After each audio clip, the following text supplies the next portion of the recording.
apologetic new defense of his travel ban. Speaking at a news conference today with the Canadian Prime Minister at the White House, Justin Trudeau made it clear he has a different view. Let's talk about this pivotal meeting between two allies. The Canadian Foreign Minister, Chrystia Freeland, is joining us right now. Foreign Minister, thanks very much for joining us. Great to be with you, Wolf. All right, so your Prime Minister, Justin Trudeau, said today he didn't come to Washington to lecture on how to govern, but did say Canada would continue what he described as, quote, its policies of openness toward immigration and refugees. And he tweeted this very significantly when President Trump's initial travel ban was enacted: "To those fleeing persecution, terror, and war, Canadians will welcome you regardless of your faith. Diversity is our strength. Hashtag welcome to Canada." Do you believe, Foreign Minister, that President Trump is wrong when it comes with indefinitely barring Syrian refugees from coming to the United States? You know, Wolf, I'm really going to echo my Prime Minister. We didn't come here to Washington to tell you guys how to run your country. And I don't think Canadians would be very happy if American politicians came to Canada to tell us how to run our country.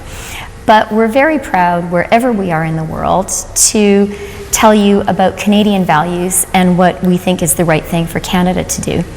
And when it comes to refugees, we very much believe in welcoming refugees to our country. And that includes Syrian refugees, and that includes Muslim refugees.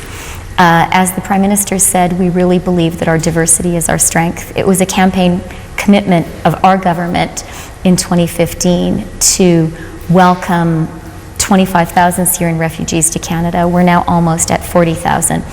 But the main theme of our visit here today has really been talking about the close neighborly relationship between Canada and the United States, and in particular the close economic relationship.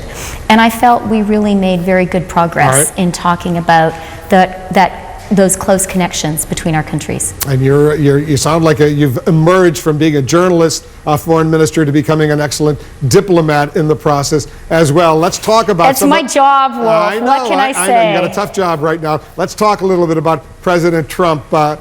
He said today at the news conference, you heard it, he said he couldn't be sure that 3,000-mile northern border that the United States has with Canada was in fact secure. Do you believe it is? And do you believe he's suggesting that terrorists could emerge from that refugee population coming into Canada and then sneak into the United States?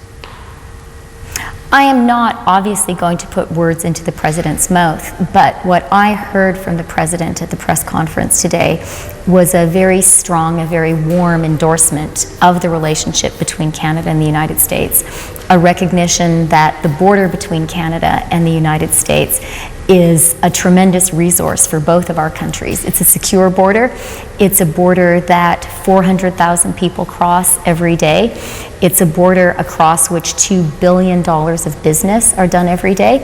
And in our conversation, in our official statement afterwards, what we're talking about is actually making that border, while maintaining its security, which is a priority for Canadians as well, also making that border thinner, making it easier for all the Canadians and Americans who cross that border every day to visit their relatives, to visit their friends, maybe to go out to a restaurant. You're from Buffalo, you used to do that, and to do business. And we're talking about ways to make that easier to do, and that's going to create more jobs and growth on both sides of the border. Canada is the United States' largest trading partner. The President, he called NAFTA, the North American Free Trade Agreement that emerged more than 2 decades ago during the Clinton administration. He often called it the, quote, worst trade deal in history. Prime Minister Trudeau made clear today NAFTA is a real concern for Canadians. Do you believe President Trump will keep it? Will he get rid of it? What assurances did you get from the President when it comes to the future